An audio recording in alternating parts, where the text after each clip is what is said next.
We discuss which free agent I think would be the best addition for the Bucs this year. That and more on today's episode of Locked On Bucs.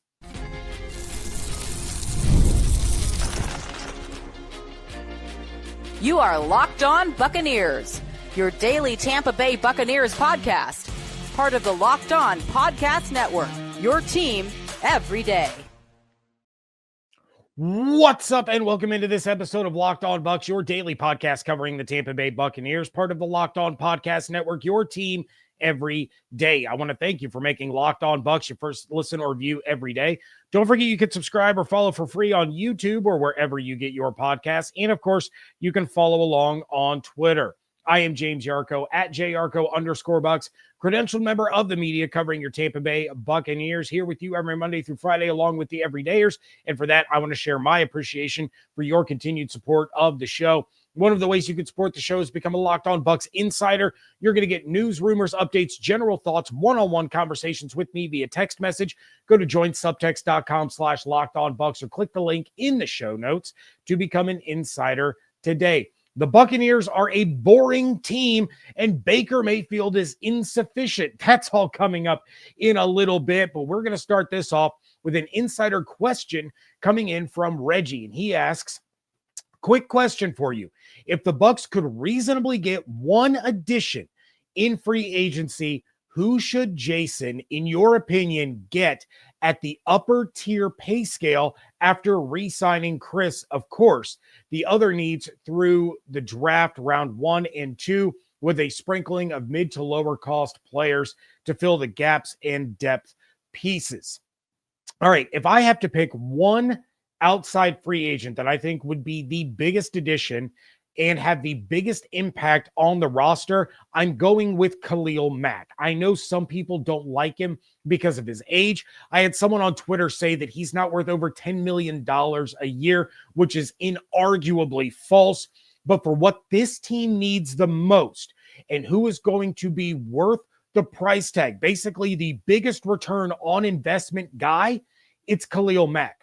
And let's go down that rabbit hole for a minute. Let's say that the Bucs bring back Chris Godwin, they bring back Ben Bredeson, they bring back Lavonte David, and the only upper tier free agent that they sign is Khalil Mack. How does that affect their draft? Well, you have your starting defensive line. You got Logan Hall, Vita Vea, Kalijah Cansey. Boom, you're set. You have your starting edge rushers. You have Yaya Diaby, Khalil Mack. You have Chris Braswell in the rotation. You have Lavonte David and Servassier Dennis at linebacker. You have Zion McCollum, and as of right now, Jamel Dean at corner. Then you got Antoine Winfield Jr. and Tyke Smith at safety. Christian Izien is your slot corner. So where do they go in round 1? At that point, you're likely going after Jihad Campbell or Jalen Walker at 19 to fill the other starting linebacker spot. That allows Servassier Dennis to be situational and rotational guy. With either Campbell or Walker, you are getting a plug-and-play starter. My personal preference would be Campbell if the two players are both there, but I think either guy would be outstanding in Todd Bowles' defense. So now your front seven is set up for success. You need depth. Still you need probably another edge rusher. You still need another linebacker, but your starters are really, really impressive. And then the second round, now you're looking to Benjamin Morrison, Siobhan Revel, Darian Porter, Azariah Thomas. There are going to be some really good corners that you should have your choice of in the second round. We'll see if Morrison or Revel actually fall that far. Seems that Revel's stock is starting to slide a little bit, and I do still think that Morrison's is going to rise, especially after he has his private combine. But now you've addressed a massive need on the outside opposite of McCollum. Then in the third round, you're looking at players like Lathan Ransom, the safety from Ohio State. You got Josiah Stewart, the edge from Michigan. Braden Swinson, the edge from LSU. Jeffrey Bassa, the linebacker from Oregon. Deion Walker, the defensive tackle from Kentucky. TJ Sanders, the defensive tackle from South Carolina. You got a couple of wide receivers like Jalen Royals from Utah State. Savion Williams from TCU. And Torrey Horton out of Colorado State. So in the first 2 days of the draft, you've addressed off-ball linebacker in the first, corner in the second. Then in the third, you can get either a starter or a rotational player that is going to see significant time in their rookie season at any number of positions where depth is lacking, or they need someone that they're going to be able to rely on to get meaningful snaps as well as take over in case of injury. Then come day 3, it's all about best player available and upside. You can go receiver, running back, another edge rusher, safety, offensive line depth. There's no position that's off the board. You want those guys to be in a position to make an impact, but the majority of their work, barring injury, is going to be on special teams once you get into the 5th round and beyond. 4th round, you're looking for another, lightning in a bottle kind of selection like Bucky Irving. You want that level of impact from whoever your 4th round pick is. Someone that jumps in right away, starts to be a player that contributes, and then throughout the season becomes a bigger and bigger part of whatever side of the ball that he's playing on. So I think it becomes a little bit harder to hit on all of those if that big impact top tier free agent isn't an edge guy. You can say all the same things if the Bucs sign Josh Sweat instead of Khalil Mack, but my preference is Khalil Mack. I know it's a short-term solution. He's only going to be around, for 1 or 2 years. But as I mentioned back on Monday, the impact that he can have for the long term, having worked with all of these young guys, helping bring them along, you're going to see that for years to come with Yaya Diaby and Chris Braswell and whoever it is that the Buccaneers draft at the edge position, having been around Khalil Mack, having been able to absorb a lot of the knowledge and experience that he has, being in the room with him, learning how to break things down with him. That's where the long-lasting effect will come in. It would also, to me, signal that Jason Light, Todd Bowles, this team believes that they are on the cusp of competing for a Lombardi trophy. Mack is a move that a contender makes. He's one of those missing piece guys to put you up over the top. If the Bucs sign him, that should instill a lot of confidence, not just in the fan base, but in the players inside of that building. It sends a message to other free agents out there that the Bucs are for real. They are serious about contending right now this season. So if you want to compete, you should be looking to Tampa as one of your preferred destinations. Maybe you're taking a little bit less money because you see what they did last year with a bottom 5 passing defense. You saw what they did last year with a top 4 overall offense. You were top 4 in passing. You were top 4 in rushing. You see all of that and you go, this team is close. This team just needs a couple of guys. And all of a sudden, we're going to be the ones competing in the NFC Championship with a chance to go to the Super Bowl. So that's why I look to Khalil Mack as really being the guy that I think, outside of the internal free agents, the Godwins, the Levantes, the Bredesons, as far as outside free agents are concerned, I look at Khalil Mack as being the statement guy that's going to back up his reputation, and he is going to help put that defense over the top to help them compete in 2025. Apparently, the Buccaneers are boring, or at least that's what one NFL analyst says. That is coming up next on today's episode of Locked On Bucs, part of the Locked On Podcast Network, your team every day. You've probably heard of Chewy, and they really do have everything you need to keep your pet happy and healthy. Whether you're shopping for food, treats, even pet health care, Chewy makes it fast, easy, and affordable. With over 100,000 products from all of your favorite brands, Chewy has everything that your pet needs, from food and treats to toys, beds, and grooming. And it's not just for dogs and cats. They've got supplies for birds, fish, reptiles, small pets too. Chewy also makes it easy to manage your pet's health with prescriptions, telehealth vet visits, and even in-person vet clinics that are rolling out nationwide. AutoShip is for sure a game changer. You can set up automatic deliveries for food, treats, or any other essentials so that you never run out. You can easily change or cancel it at any time. I've been using Chewy for years, ever since we got my big, lovable goofball Layla back in 2020. We never have to worry about remembering to pick up her food or favorite treats from the store because Chewy has got Layla covered. Chewy has everything that you need to keep your pet happy and healthy. Right now, you can save $20 on your first order and get free shipping by going to chewy.com or clicking the link in the description. Save $20 on your first order with free shipping by clicking the link in the description. Minimum purchase required. New customers only. Terms and conditions apply. See site for complete details. Thank you again for making Locked On Bucs your first listen or view every single day. For your second listen, check out the Locked On NFL Draft with Damian Parson and Keith Sanchez. Now that the season is over, get the latest draft rankings, rumors, and news every single day. Find Locked On NFL Draft on YouTube or wherever you get your podcasts. There was an NFL power ranking as the league prepares for free agency, and it was put together by Frank Schwab over at Yahoo Sports. And this power ranking isn't about a team's ability. It's not about how good Schwab thinks that they are right now. It's not about who's got the best quarterback. It's not about which teams he thinks are, the best in the NFL or set up for the most success. No. These power rankings are based on which teams are the most interesting to watch when free agency kicks off next week. Schwab has the Bucs listed at number 30, also known as the third most boring team in the NFL. And Schwab says, quote, the Buccaneers have two franchise icons, Chris Godwin and Lavonte David, about to hit the market. Tampa Bay also doesn't have much salary cap flexibility, so it'll be hard to bring either back or make a big outside signing. That's okay because it's a solid roster, end quote. So Schwab says that the Bucs are not going to be a team that you should watch in free agency, that the Bucs are going to have a hard time getting Godwin or Lavonte back, let alone both, and then says that that's no big deal because the roster is still fine. I essentially disagree wholeheartedly with his entire assessment.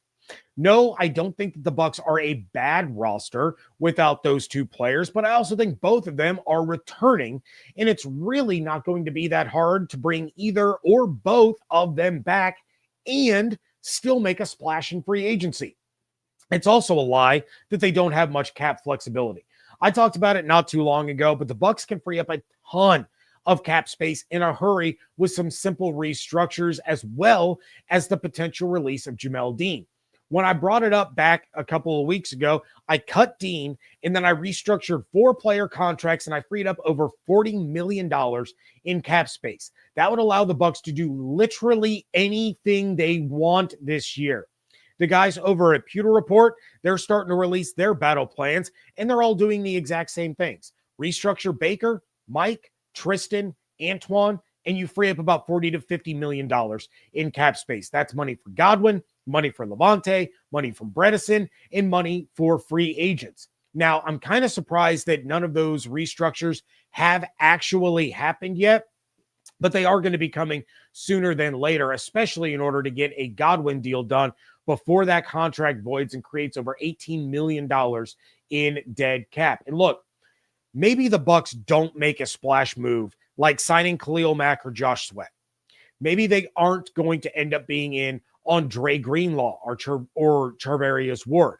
But that doesn't mean that they aren't going to be active and making moves to upgrade the roster, especially on the defensive side of the ball. This was a team that was 2 crucial mistakes away from beating the Commanders and going to the divisional round of the playoffs. And they did it with a bottom 5 passing defense.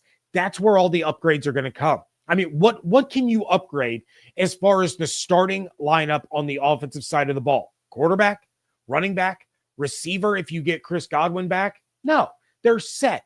Maybe you could make an argument that you could upgrade tight end, but it's not a detriment. Cade Otton is perfectly fine. He was a major contributor last year when Mike Evans and Chris Godwin went down.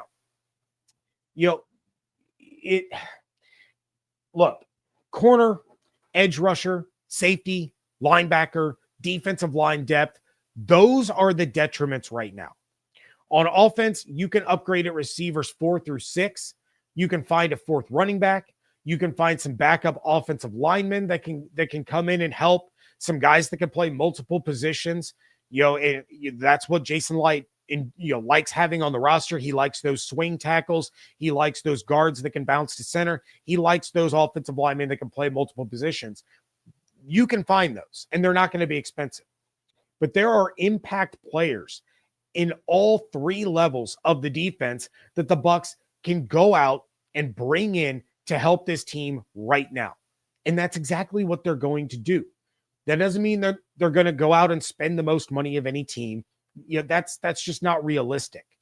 It does mean that they are going to be active in trying to supplement the roster as much as possible to set themselves up for not just this season, not just next season, but also the upcoming draft. They've done a phenomenal job of making sure that they can go in to the NFL draft and just take the best player that they like that fits what they want to do. Go back to last year in the first round. I was pounding the table for an edge rusher. I was talking about Jared Verse. I was talking about Chop Robinson. I was talking about all of these defensive players. They go with Graham Barton. But guess what? They sniped Graham Barton from the Dallas Cowboys. If the Cowboys jump ahead of the Bucs and they take Graham Barton instead of trading back behind the Buccaneers, Robert Hainsey's probably your starting center last year.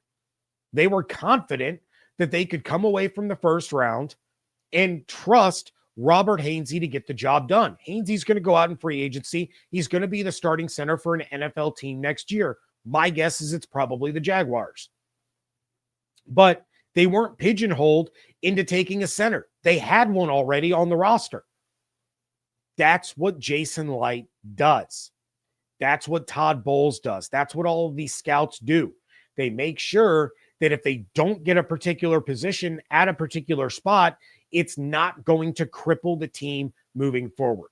So I can tell you that the Bucs are certainly not going to be boring. They're going to be active, and they're going to make moves. Do not worry about the current cap space. What matters is their cap space come Wednesday. Trust that Jason and Greeny are going to do what they have done consistently for the last 5 years, and that's create the cap space that they need to put a team on the field that is going to contend in December, in January, and hopefully into February. So, yeah, when you just look at the numbers right now as it is, and you see that they have like $8.6 million in cap space, and Chris Godwin's about to get $20 million a year, and Levante's probably going to get $5 to $5.5 or maybe $6 million a year, and Ben Bredeson's probably going to get a deal similar to what Alex Kappa just got, honestly, from the Las Vegas Raiders. You're probably looking at about $5 to $6 million a year, maybe on a 2 or 3 year deal.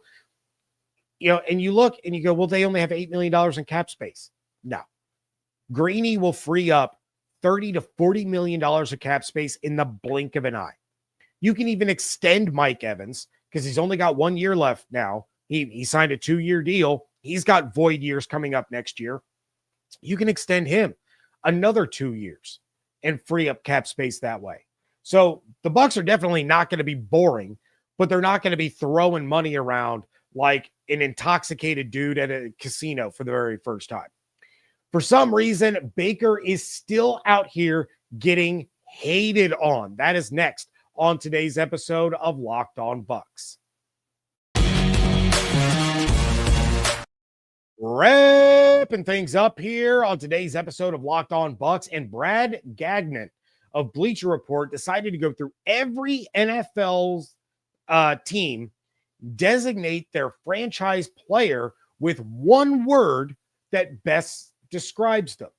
So you have your usual suspects. Josh Allen was called elite. Joe Burrow was called inevitable. Bo Nix was called legit. Patrick Mahomes, laughably, was called unsupported.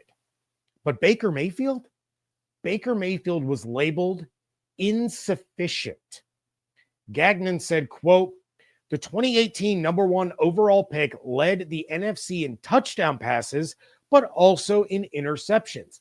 And that combined with extreme inconsistency just doesn't suffice on a decent, not great team. End quote. I'm sorry, what? What are we talking about? 4,500 yards and 41 touchdowns isn't sufficient enough for you? Yeah, the 16 interceptions weren't great, but you could also point to a few of those as not really being on him. We're talking about a quarterback that went for an entire month without his top two receivers and went for 10 games without Chris Godwin.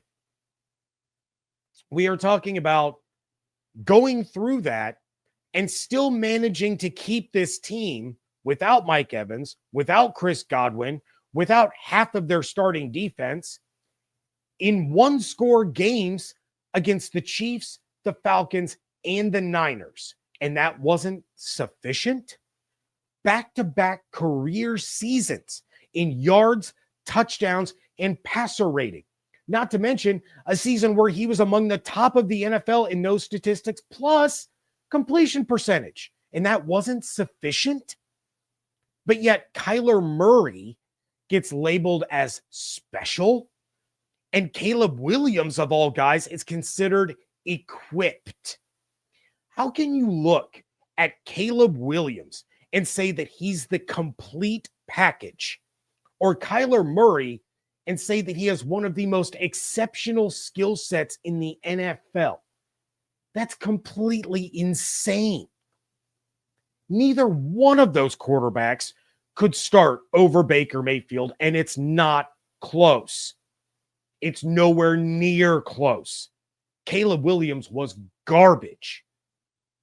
I'm not sure what else Baker Mayfield has to do to prove to people that he is the real deal and he is among the best quarterbacks in the league. No, I'm not sitting here saying that he's in the same tier as Burrow or Allen or Lamar or even Patrick Mahomes. I'm not saying that.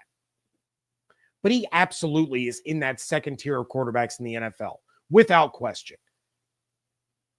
Third in yards, second in completion percentage, second in touchdowns, fourth in passer ratings. Like, what are you talking about?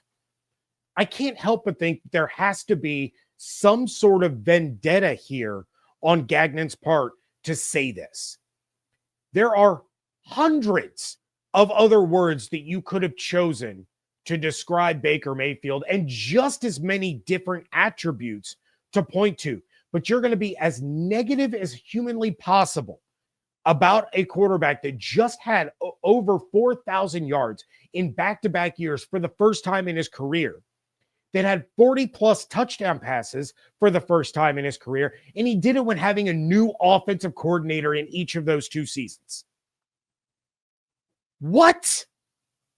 I'm sorry. This is baffling to me. I understand that there are people that don't like Baker. I understand that there are Bucs fans that still don't like Baker, that he hasn't sold them yet, that they haven't bought in. But I don't know what else this guy has to do in order to gain some type of respect. To have people out there that have doubted him since he was jettisoned from the Cleveland Browns to finally come around and say, you know what? This dude's pretty legit. Like, we can't even deny it anymore. He's keeping this team with a bottom five defense in every single game. He's doing it without Mike Evans for 3 games, without Chris Godwin for 10 games, without Cade Otton for, 3 games, with a defense that just bleeds third down conversions and points, yet they're in every single game. But you know what? This is the stuff that makes Baker who he is. This is the stuff that he sees and he hears and that keeps that 747 size chip on his shoulder to go out and continue to prove guys like Gagnon wrong, to show that he's a championship caliber quarterback despite what other people have to say. That's why players love playing with him. That's why the Buccaneers love having him as their quarterback, and he was the guy that they went after when Brady left. He was the guy they tried to trade for when Brady retired the first time. It's what gave him that edge to bounce back in Tampa after Cleveland and Carolina gave up on him. So go ahead. Go ahead. Everybody. Keep doubting it. Keep thinking that Baker's not good enough. Keep saying that he's insufficient. And while we're at it, keep clowning the Bucs as a team. Call them decent, not great. And I'm willing to bet that Jason Light has already added you to the list of people that he keeps who talk about how Tampa is going to fall off or Tampa isn't very good. Just like we saw with the Sports Illustrated reporter at the Combine last year. The Light had the dude's article where he picked the Bucs to go like 6-10, had it printed out and hanging up in his office. Because the reality of the situation is why Bucs fans are so excited about free agency, why they're so excited about the draft is not because this is the stepping stone to the Bucs becoming relevant again. It's not the stepping stone to turning the franchise around the way that it was for the first 5 years of Jason Light's tenure, when he had to undo a decade of absolute ineptitude. The fact is, Bucs fans are excited about free agency in the draft because they're a couple of pieces away from going to their third Super Bowl in franchise history. They're a couple of pieces away from Baker Mayfield telling every single one of the doubters, every single one of the haters to take their opinion, to take their hate, to take their articles and shove them. And if you don't buy in to the fact that Baker can be the quarterback to lead the Buccaneers to the NFC Championship, to a Super Bowl, I don't know what else to tell you.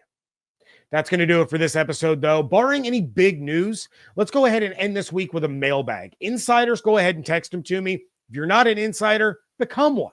Why not? What do you have to lose? But if you don't want to become an insider, which is, it's a questionable decision on your part, but you can always DM the Locked On Bucs Twitter account at Locked On Bucs. Make sure you're following everything there, as well as my account at JYarcho_Bucs.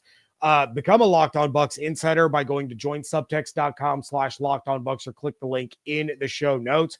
And of course, make sure that you are subscribed on YouTube with those notifications turned on, as well as wherever you get your podcasts. Hope you all have an absolutely outstanding day. Stay safe, stay healthy, fire the cannons. Want to thank you so much for joining me right here on Locked On Bucs, part of the Locked On Podcast Network, your team every day.